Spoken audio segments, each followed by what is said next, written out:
fans, it's time for Flames Unfiltered, your spot for Calgary Flames hockey talk.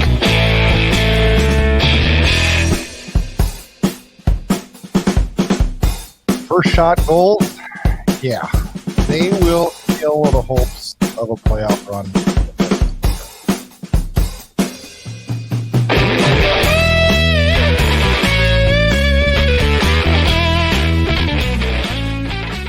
Good evening and welcome to another edition of Flames Unfiltered, hosted by Burud and Kyle Lewis. Kyle, I'm surprisingly in a pretty good mood today, considering what we've watched over the last few weeks ' months. I'm not, but you already knew that. I know, and we've kind of I've already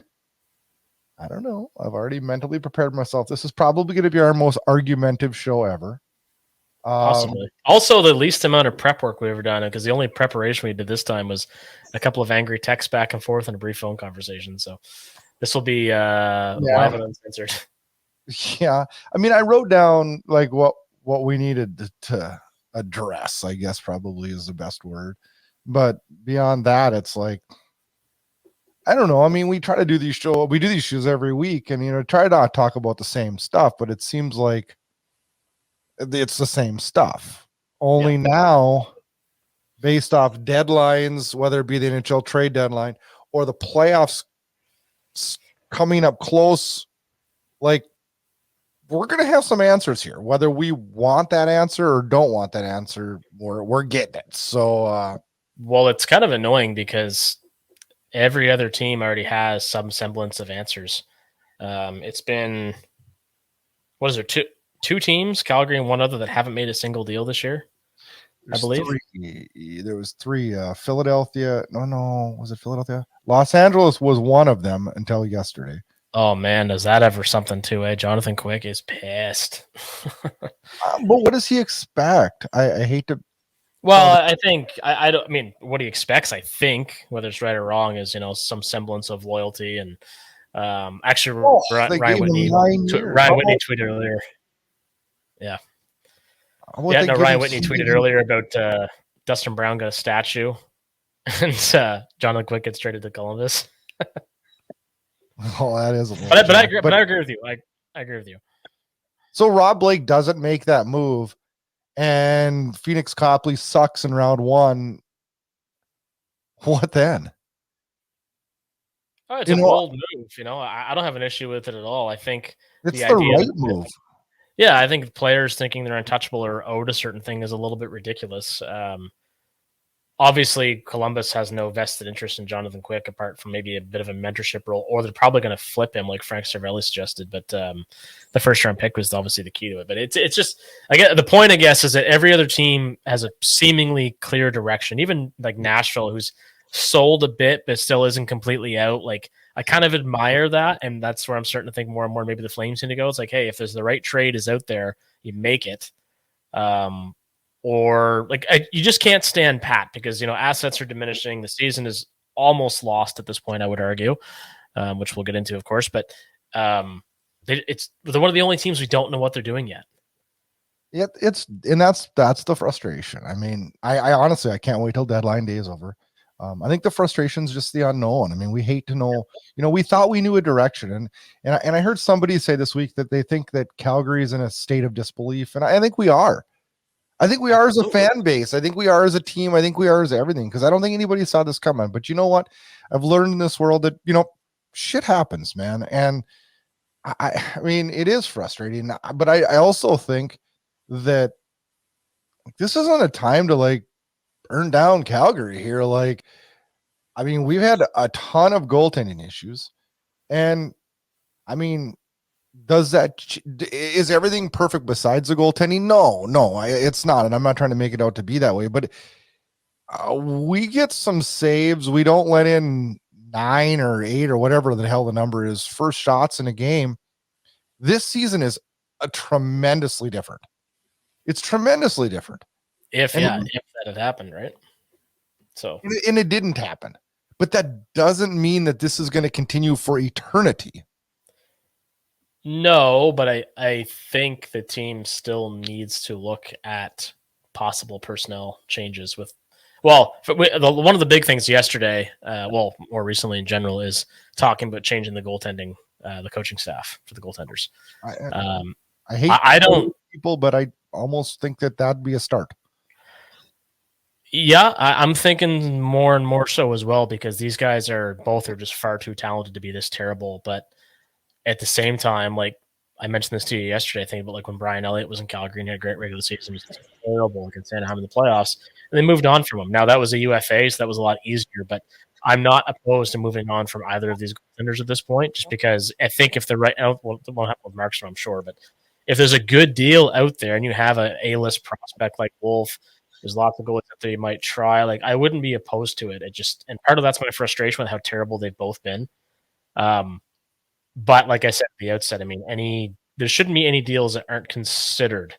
And I do think there's a lot of conjecture about guys like Lucci, Lewis, and those savvy vet types. Trade them. Somebody's going to overpay somewhat for one of those types of players, and if you can, trade them.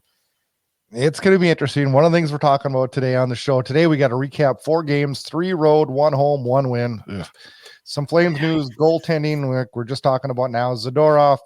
I want to talk a little bit about Walker Dewar and Jacob Peltier just very shortly today. We touched on Shillington, and what should the Flames do at deadline is definitely going to be a topic. And then when are we dead? When are we going to actually like say, all right, the playoffs are out of the question? I felt like I've been there a few times, but then I keep looking at the standings and I'm like, we're not.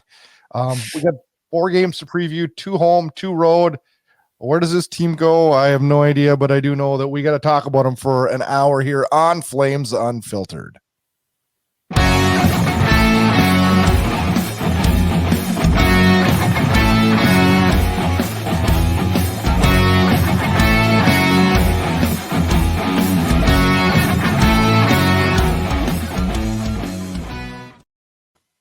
All right, let's rewind the clock back to last Wednesday. And we're not spending much time on this because I feel like these games were a month ago. There's not really much else we can say we haven't said in the past about the way these games played out either, really. So Calgary in Arizona. We get out to a 1-0 lead after 1. Then boom, 3 in a row from Arizona. We're down 3-1. And then all of a sudden this team decides to play. We get goals from Lindholm, Toffoli, Peltier, Dewar, Backlund. Boom. We win 6-3, 51 shots on net to 14. Yeah. In a game that I felt pretty damn good about after it was done. I really did. And except for allowing 3 goals on 14 shots. Are you kidding me?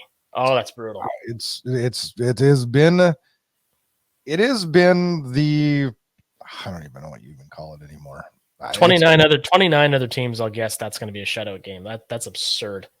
I know, and that's why I look at this and I keep struggling even more because it is just one aspect. And I'm not saying we don't have other problems, but it's just that aspect is very glaring right now. Yeah. Thursday, we go back-to-back in Vegas. And shots 28-29. I thought this was a pretty good hockey game, to be honest with you. Vladar gets the start. Calgary gets up 2-0.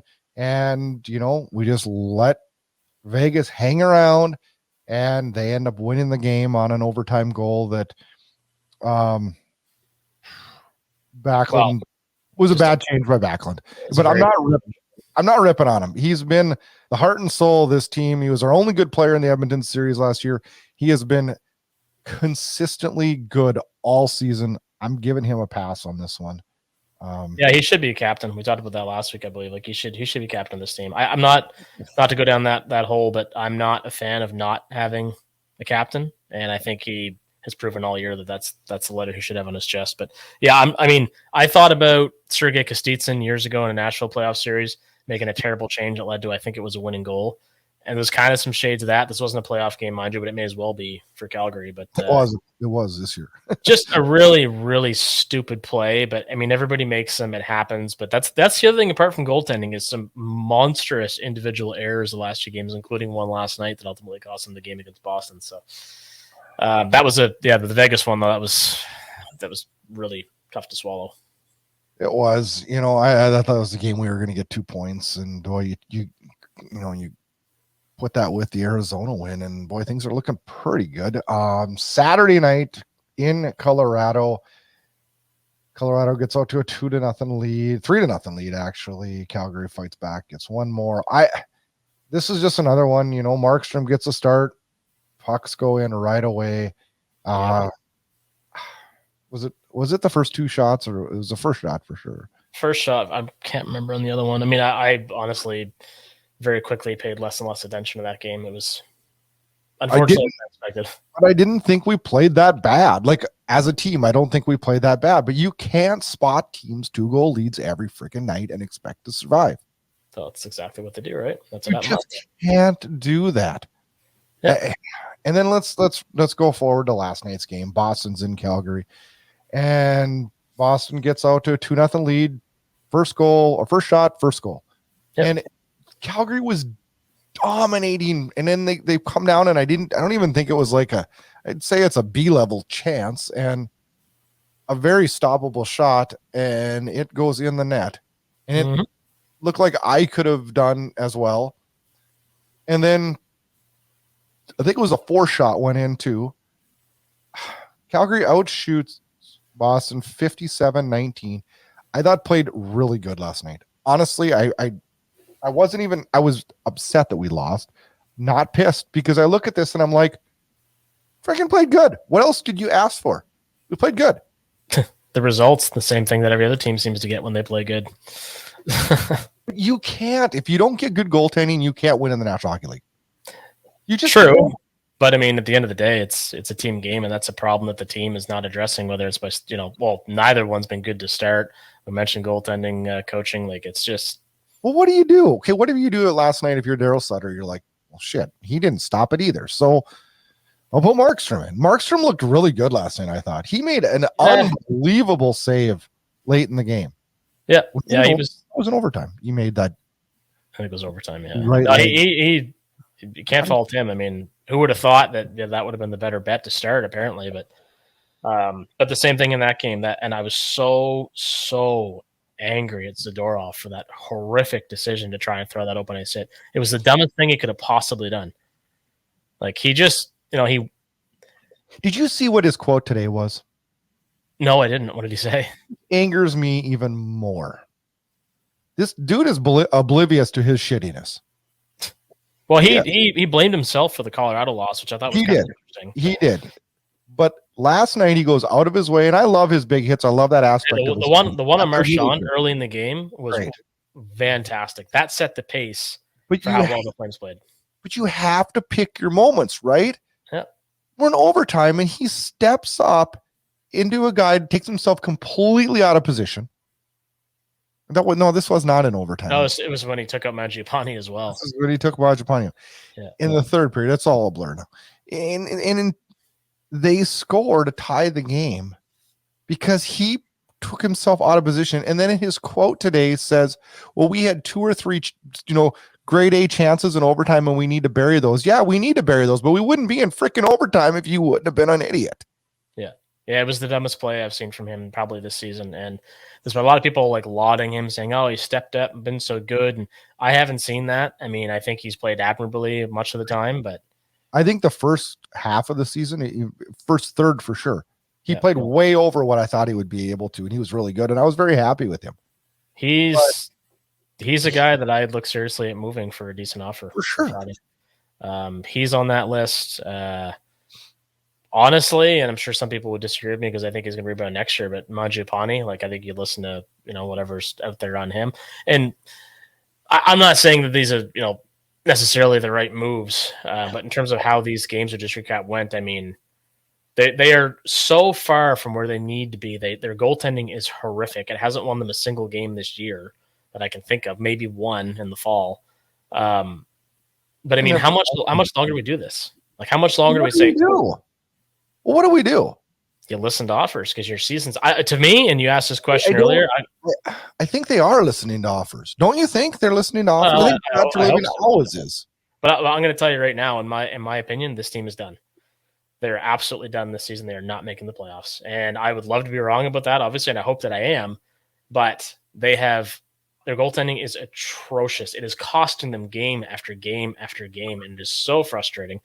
And at this point, the thing is refuse to believe that they're done yet. And this is where we're going to argue. And there's a couple reasons. I'm going to try to justify it. You might tell me I'm crazy. I look forward to it. And I mean that both sincerely. of these goaltenders are better than they're playing. And this isn't a physical problem. This is a mental problem. Seemingly, yeah.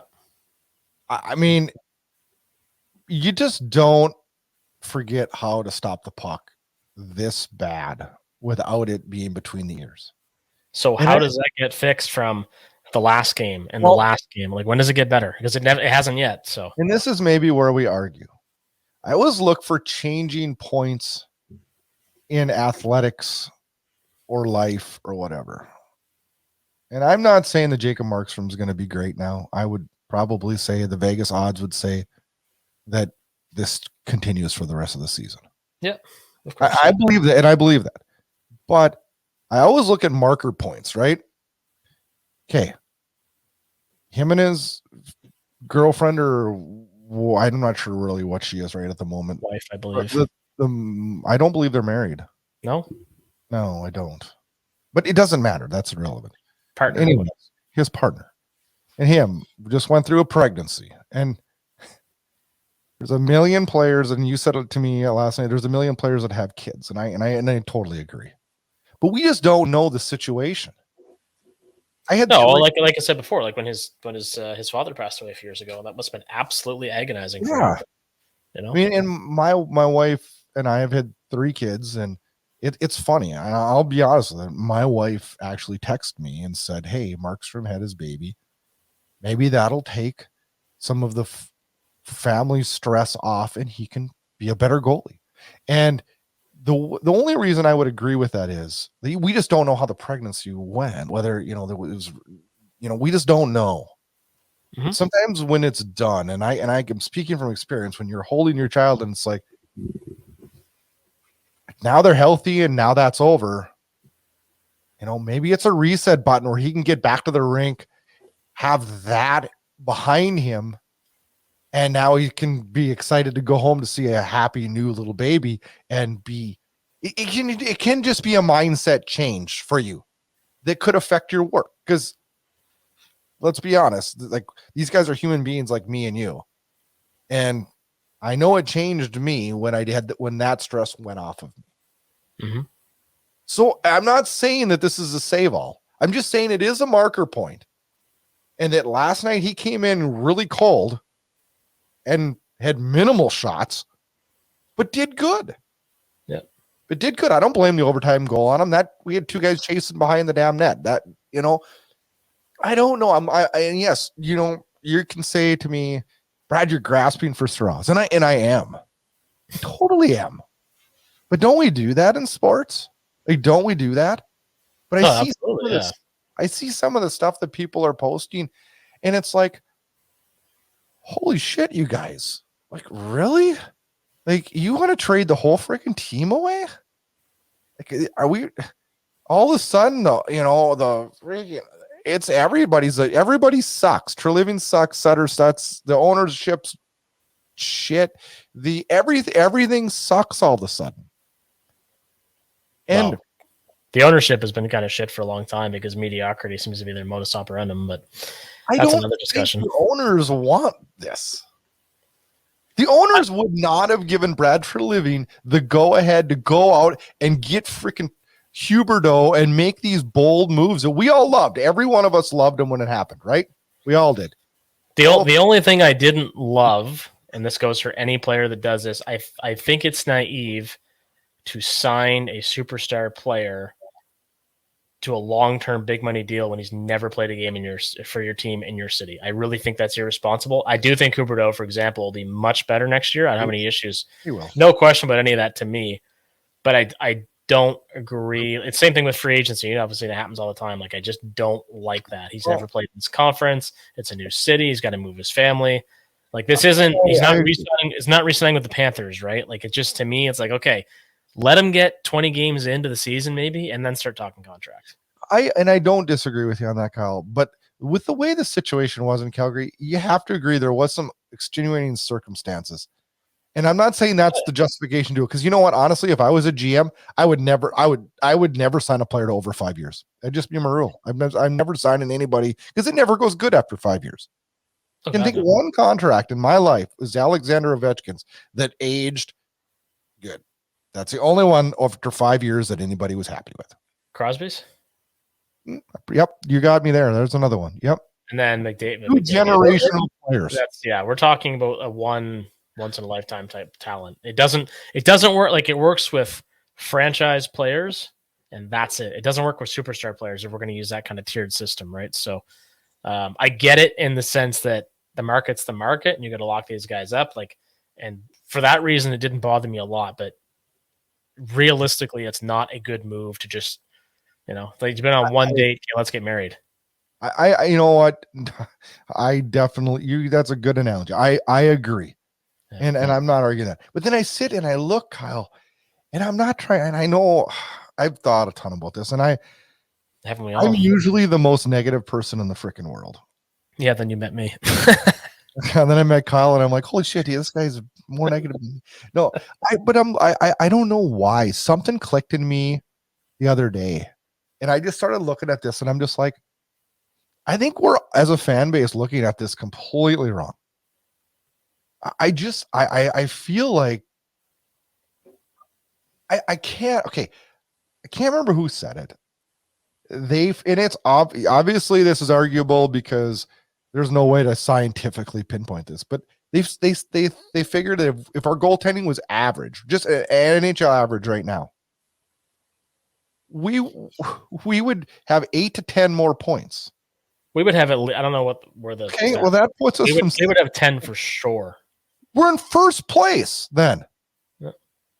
There's no way it would be that's only 5 wins. You can't tell me our goaltenders haven't cost us more than 5 games. So arguably it could be more. Absolutely. We would be the number 1 team in the Western Conference. Okay. How but then it is funny how much the West is so much worse than the East, by the way, and the East is loading up. Which is weird because a decade ago it was the exact opposite. So the opposite. Absolutely. Yeah. Absolutely. And it'll go back. Oh yeah, and that's fine. And I want to point out, just because everybody knows this and has been talking about it, I guess, it's such a shame that so many good teams are going to eliminate so many good teams in the first round. I don't like the format. Discussion for another day. We'll talk about that another. We'll argue. Yeah. Well, we get into the playoffs, and we'll need something to talk about other than the Flames. It looks like, but yeah, there's no question this team is not that bad. My argument about what to do going into Friday is solely based on look at some of the returns these other teams are getting. And I do think the players that the Flames theoretically have available, so potentially Noah Hannafin, a vet like Trevor Lewis, who's won a few cups, those things that teams really value. If you're Brad Treliving, if you trade off these guys and get a really good return, it's like, I don't know that you're necessarily impacting your playoff chances a lot by moving some of these bodies, because as we've seen with guys like Walker Dewar, they've been much better than some of the other players, right? Mm-hmm. So if you can make good trades to move on from certain players without, you can't gut the team. Look at the term and contract for Huberdeau and Kadri and Weegar and Markstrom. We know that's not possible. But I think you have to look at selling all the pieces you have that other teams find attractive, which is probably 4 or 5 players, because it's not going to set you that far back. If you get top dollar for them.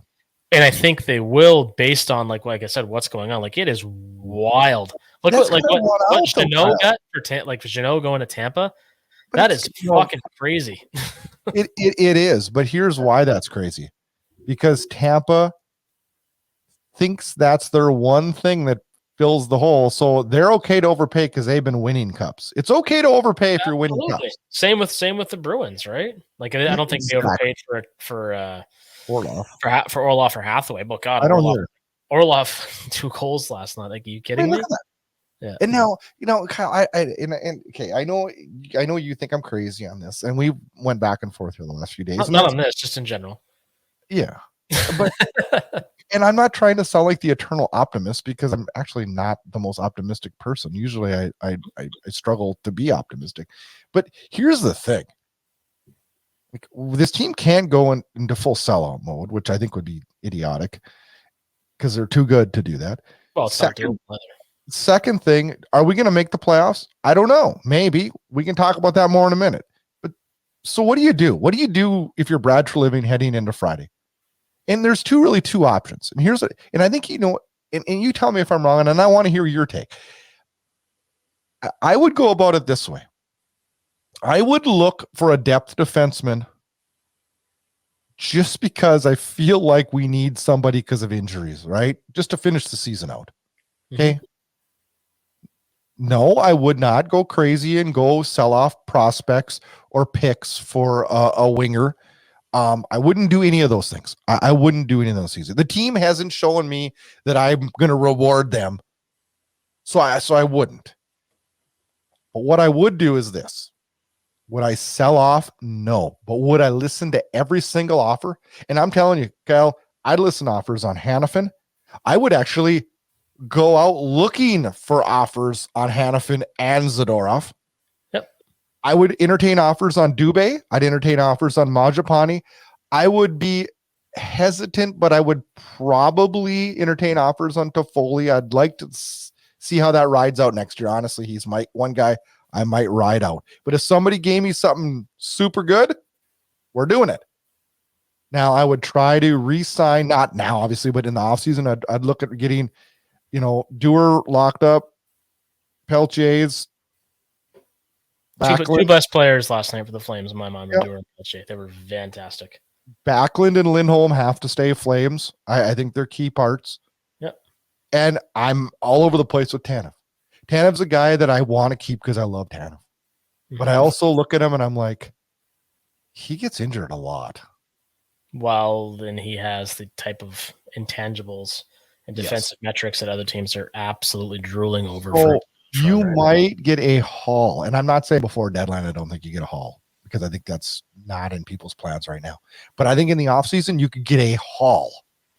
But is it a guy, though, that you want to build with? Maybe. But are you worried about his age? Because I'm a little bit worried about it. I'm a little bit worried about the age of this team, and that's where that comes into play too, right? So I was until I saw a metric on that earlier this year that we're like upper third, but we're not like the oldest league. I mean, no, and that's fine. But my point is, like, you have an opportunity to sell off.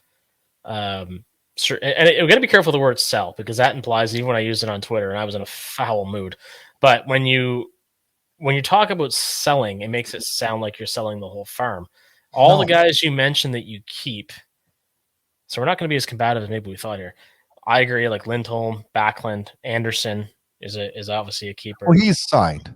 Exactly. But I mean, he's got a very palpable cap hit. So somebody's probably going to call on him, I would think. I would not even entertain it. I wouldn't either, unless it's something insane, which probably isn't going to happen. But all these other pieces that we're discussing, and some of them are fairly key players like Dubé, Mangiapane, Hanifin at points. Trading them for a good return, even if it's picks and prospects, to me, it doesn't gut your team in the future. Like, look at a guy like Jeremy Poirier with the Wranglers. He's having a fantastic first pro season. I think he's going to be closer than maybe people had realized, especially as he's working on his defensive game. Matthew Coronado is going to get signed. If we trade like a Lewis or a Lucic, I don't want to see Lewis gone from Calgary because we share the same last name, but I know he's got to go.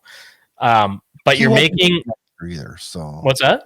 I don't think he'll be here next year. So no, he won't. And he deserves a chance at a cup. He's a great teammate, and he deserves another shot at the cup, which doesn't look like it's going to happen in Calgary. So, but I think if you move on from those certain players, you can start looking towards the summer as to how you want to retool this team, which is a kind of a bad word in Calgary because they've always retooled. Remember when Jay Feaster acquired Mike Camilleri again and said, "Oh, we're going for it." They went for nothing. They missed the playoffs. It was a joke, right? See, the language is a little bit off-putting. One thing I know Trelivin's been under a ton of fire, but you know what? If you look at the moves from our previous few GMs and then you compare them to Trelivin's, come on, guys, Trelivin's done a really good job. He's done a fantastic job. It's just unfortunate that things he's done haven't panned out the way you hope because things like goaltending have completely sunk them. God, I keep putting that in my head. We're in first place if we get a few saves. Yeah, and they're not like they're saves that. I made a joke yesterday about Joey McDonald. I made a joke a week ago about Tyrone Garner. There's a lot of these saves that these journeyman Mike McKenna type pro goaltenders who weren't anything special, they're making those saves. Average goaltending is what we're looking for. The kind of goaltending we got from Kari Ramo and Jonas Hiller.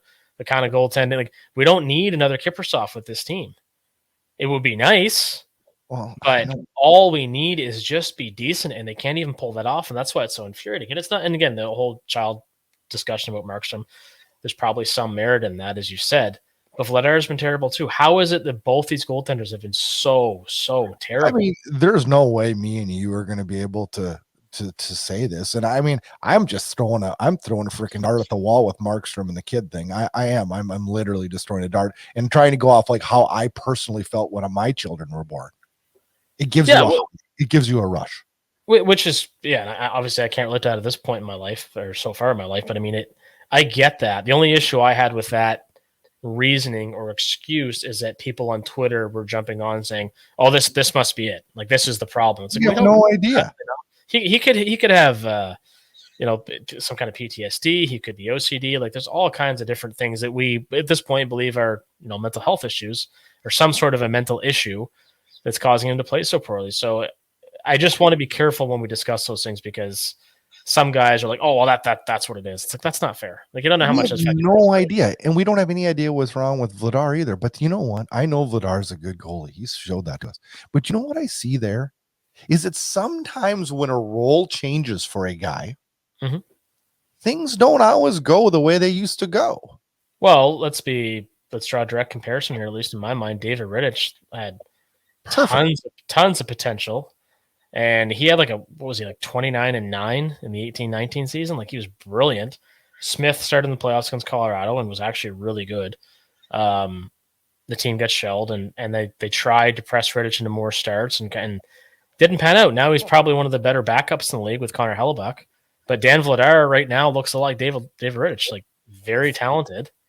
But is he going to pan out as a starter or even a 1A, 1B type of goalie? I don't know, but he's another one that, hey, if somebody's calling, and maybe it's a team like the Leafs, because there's some questions about their goaltending after the litany of moves they've made, I'd look at moving him too, because you're going to have Markstrom. You're hopeful that Wolf's going to pan out. Like, I like Vladar. I'd like to keep him, but I'd be listening to trades on him too.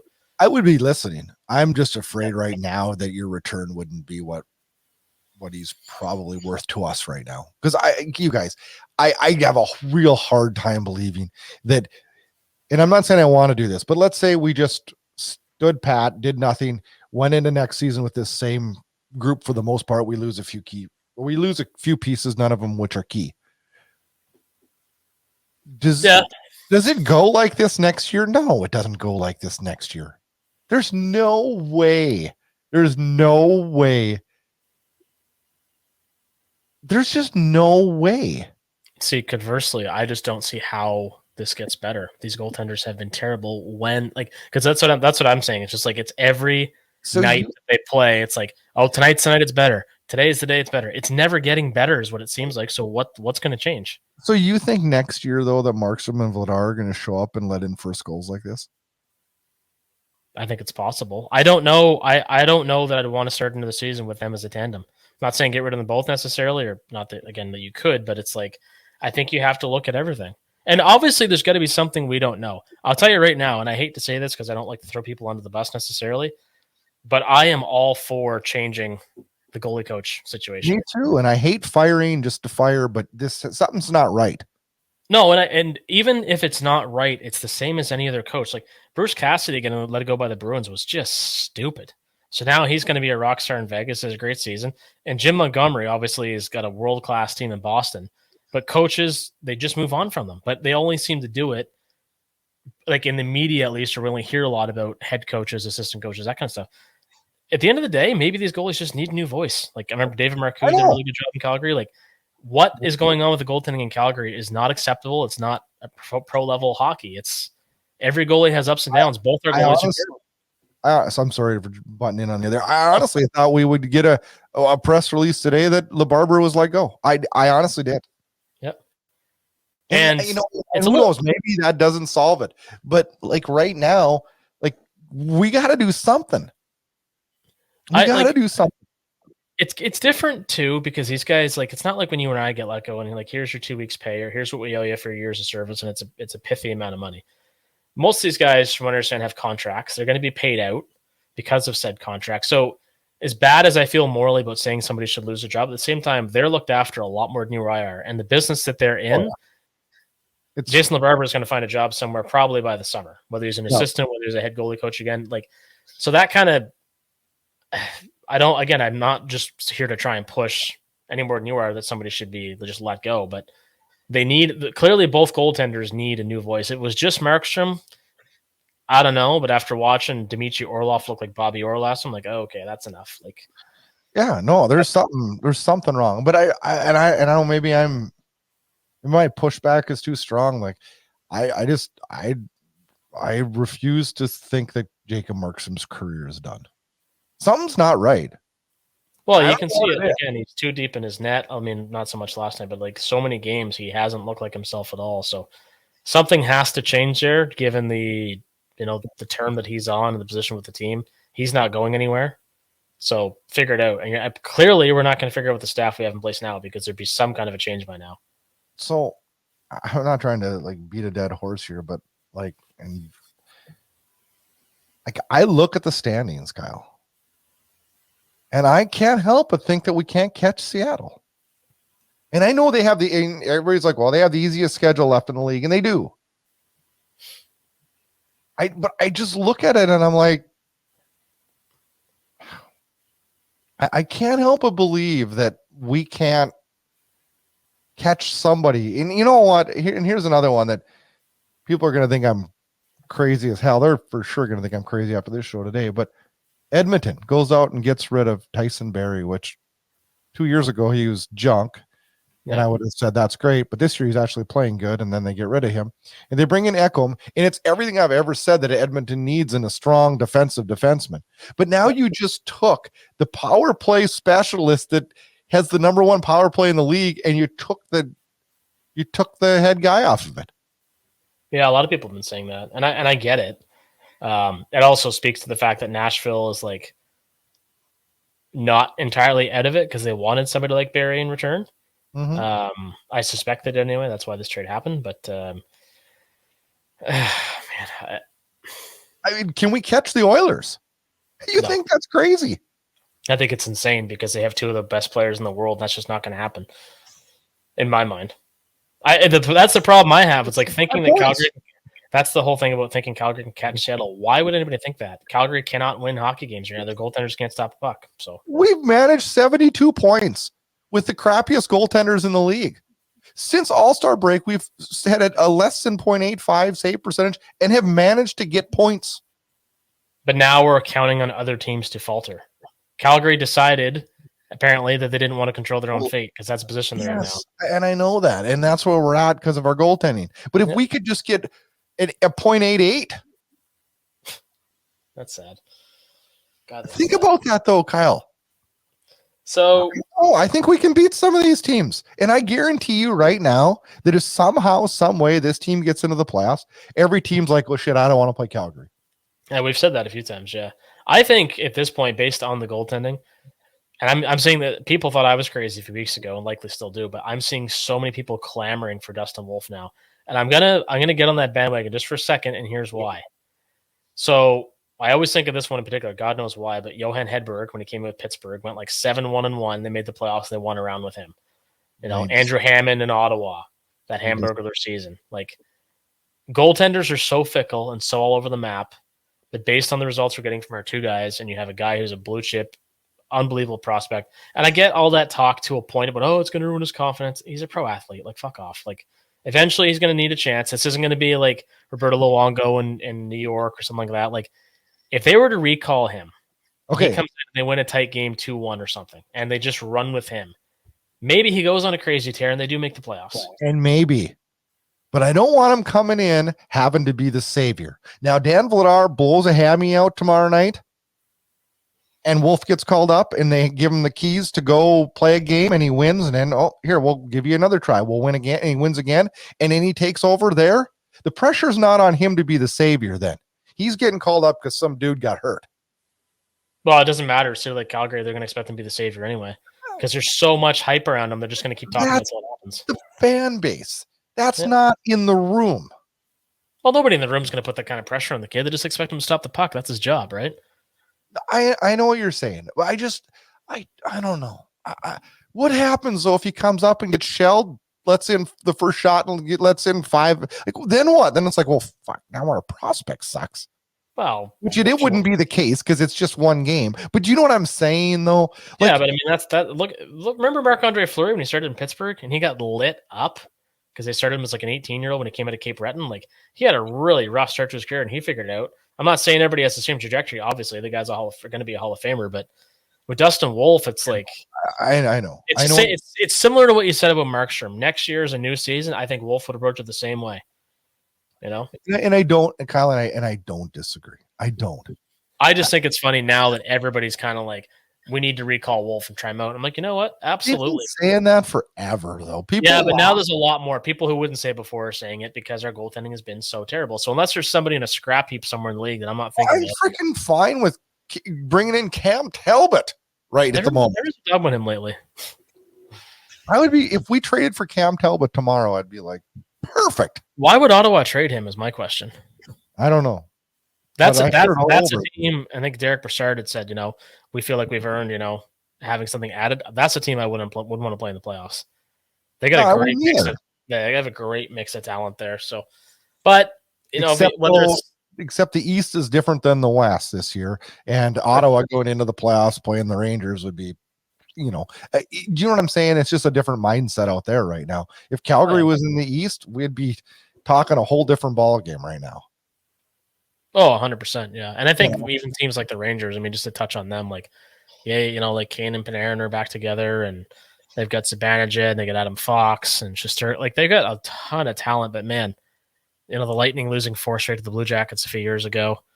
Like, there's just so many examples of elite looking teams face planting, and I could see the Rangers doing that. Same as the Leafs. Like, Leafs Nation, which is my most hated fan base by a country mile, is losing their mind, and they're saying Kyle Dubas should be GM of the year. The Toronto Maple Leafs have not won a playoff round since I was 16 years old. Well, you know what? And how can you say he's GM of the year when they have won absolutely nothing? But I don't want our fan base to be that way, right?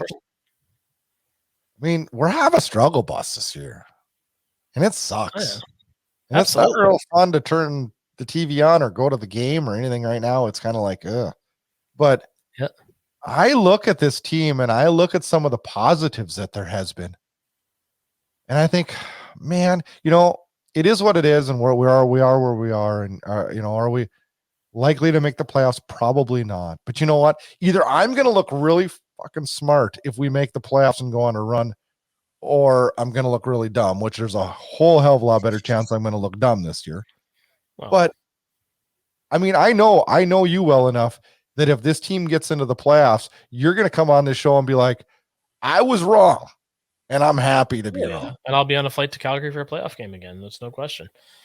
It's just one of those things, Kyle. It's like I look at this year and I look at the Western Conference and I'm like, it's so open still. It is, but again, it's just they have to stop pissing games away night after night after night. Like, they are not winning. We have not won any amount of games in a row for so long, and if they don't go on a tear here, these conversations you're going to be at where I'm at. I'm like, they're done. They're absolutely done. Kyle and I probably will be calling you one of these nights saying they're done. I don't look forward to that. I think it sucks. I'm prepared for that. This team, like, people were saying they should have been better than last year based on the acquisitions, which I don't know if that was entirely fair, but the fact that was even out there, and now we're like, oh my God, league worst goaltending, they missed the playoffs. And also, for the record, people calling me out saying, oh, like, the following teams have way worse goaltending than Calgary. No, they don't, because it's all relative. This is a team with high expectations, and their goaltenders are playing so well below what they're capable of. They are categorically the worst goaltenders in professional hockey right now, at least in the NHL. So I don't want to hear about what any team's doing, because it is not influencing their results the way that it is in Calgary. Not a chance. This is a goaltending problem, and I'm not just pointing the finger solely at goaltending, because there is some other things that I think we've been a little bit sloppy defensively. As much as our blue line looked good on paper, they haven't performed where they should be, and we've got a couple key forwards. Yes, I'm talking Jonathan Huberdeau, and there's a few of them that have not produced this year that we needed to. But all in all, Kadri's been junk lately. Yeah. But all in all, if you look at how many goals we're putting up per game, no, we're not a top team in the league, but we are not a crappy team in the league at that either. Yeah. But look at all those 1-goal losses. I know. It's astronomical. It's got to be a league record. It's got to be. It's unreal. Yeah. And I don't know. I can't believe that for once I'm the eternal optimist on this. And I'm not calling you stupid for saying we're done, because I'm probably right. And I don't disagree that in tomorrow, if I pull up my Twitter today and I see that Hannafin was traded or something, I'm not probably going to be mad unless I look at it and go, well, that sucks because we got no return. And if we start selling off guys and we're not getting proper returns, I am going to be mad. Yeah, in this market, I'd find that hard to believe. And Brad Living is like, as you said, a very good GM. Yes. I've actually looked at Twitter here a few times just to see if anything's happened, but they're going to do some things on by Friday. I don't know what they are any more than the next person, but I think the market's just too hot to completely ignore what's out there. So I think they're going to move a few pieces, maybe bring in some interesting pieces in return, and maybe they go on a little bit of a run and make something of this. But I don't know. It's going to be an interesting summer, to say the least. It is definitely going to be interesting. Kyle and I'll be back 1 minute just to recap what we got. Four games this week. Another busy week for the Flames.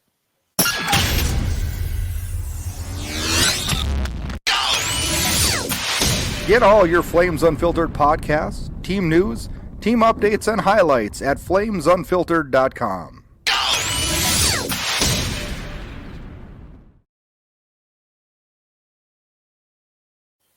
All right, so I'm going to roll with this one if you don't mind. Yes. I'm looking at it here right now. So we got the Leafs tomorrow night. So that's a home game that's not going to feel like a home game. If you've ever been in your team's bar when the Leafs are there, it is or the Habs. Yeah, it's the same thing. Yeah, so that's not going to be a lot of fun. But it's a whole new Leafs team.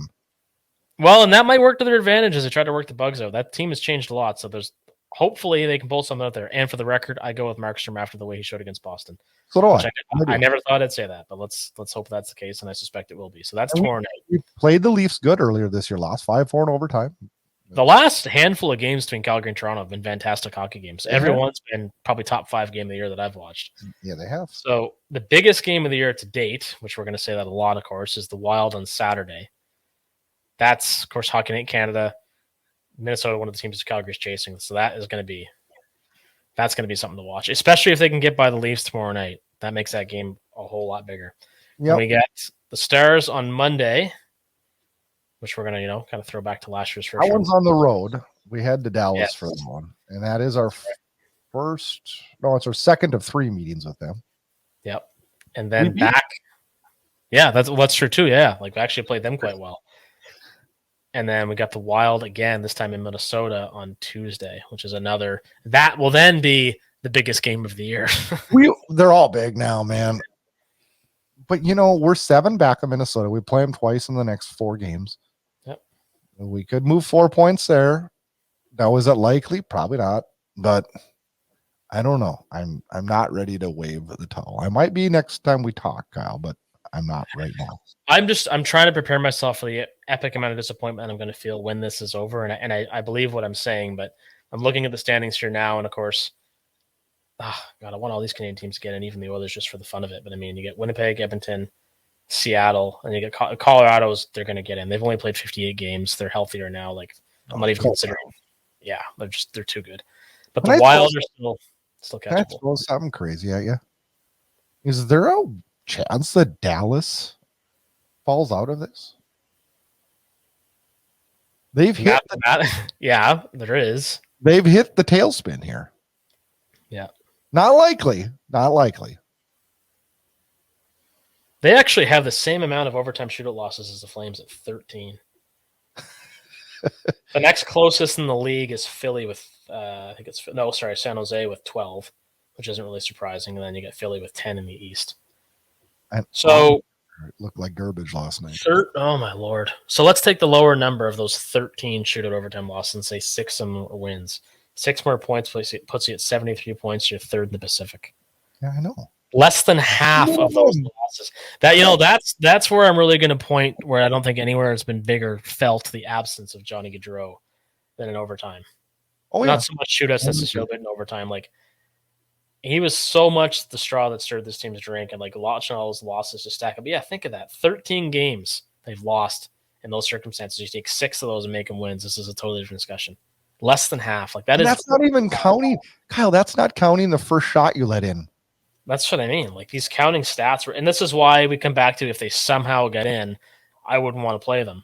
I would not either. Man. You know, Kyle. Okay, and I know there's a lot of differences, and we kind of went back and forth on this last night. In 04, nobody remembers the regular season.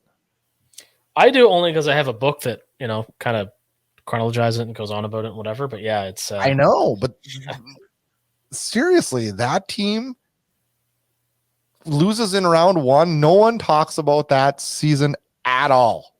I'm going to tell you right now, if anybody remembers, and I watch these games and I'm feeling down because they make me feel better. If Todd Bertuzzi hadn't been suspended for what he did to Steve Moore, Calgary does not win that first round series. They only won it in 7 in overtime. And Dan Cloutier, not that he was anything special, but he was out and Alex Auld had the net. But if Bertuzzi wasn't suspended, Calgary does not win that series, and they don't go on that magical run. Jeff Sanderson, and this is where I feel because Jeff Sanderson's son, Jake, is becoming a star in Ottawa now, and I'm getting more gray hairs by the day.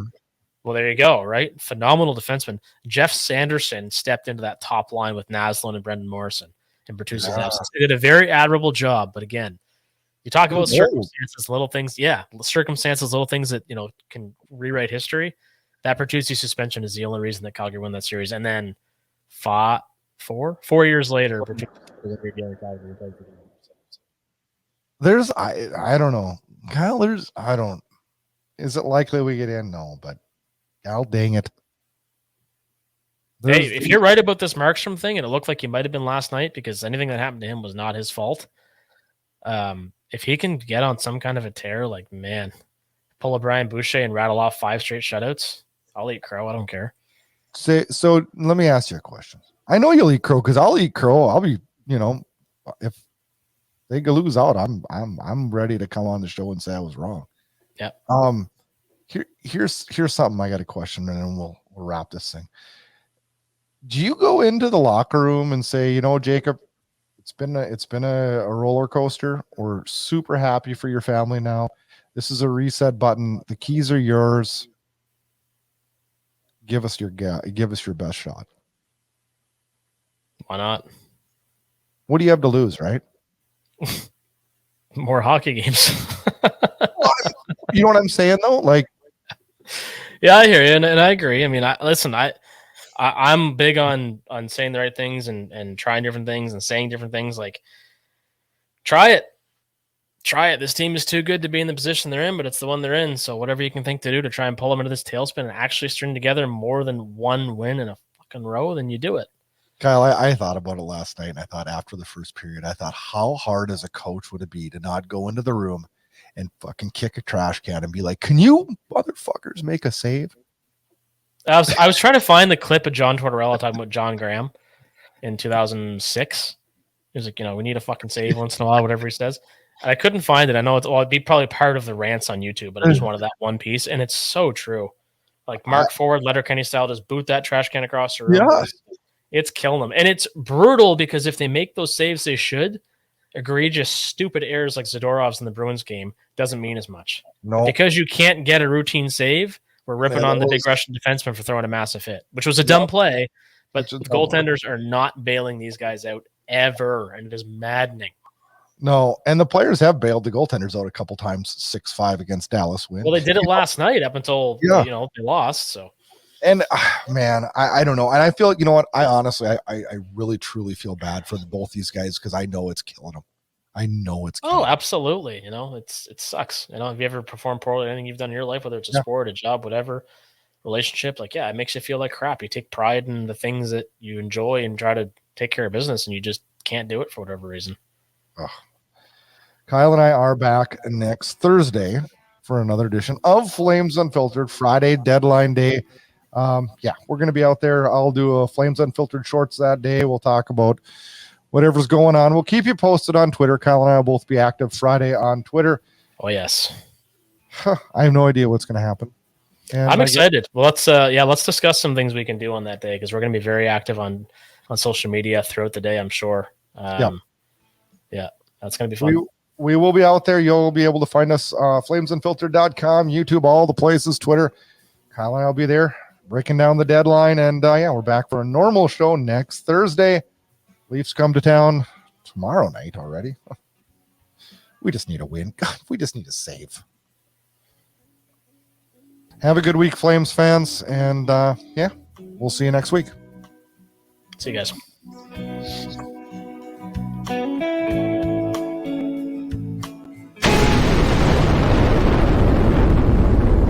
Get connected. Flames Unfiltered can be found on Twitter at Flame Unfiltered. Check out the Facebook page at Flames Unfiltered. Host Brad Burud is on Twitter at Brad Burud, and host Kyle Lewis is on Twitter at VanLewis14. Like what you hear? Rate, review, and subscribe on Apple Podcasts. Flames Unfiltered can be found on all the major podcast players. Want to watch the show? You got it. Check out Inside Edge Hockey Media Group for every show. Subscribe while you watch. Thanks for listening, watching, and interacting. Enjoy the hockey action. We call them playoff! Yeah, baby! Playoff! Yeah, baby! Thanks for tuning in to Flames Unfiltered. Check back for more action-packed Calgary Flames talk.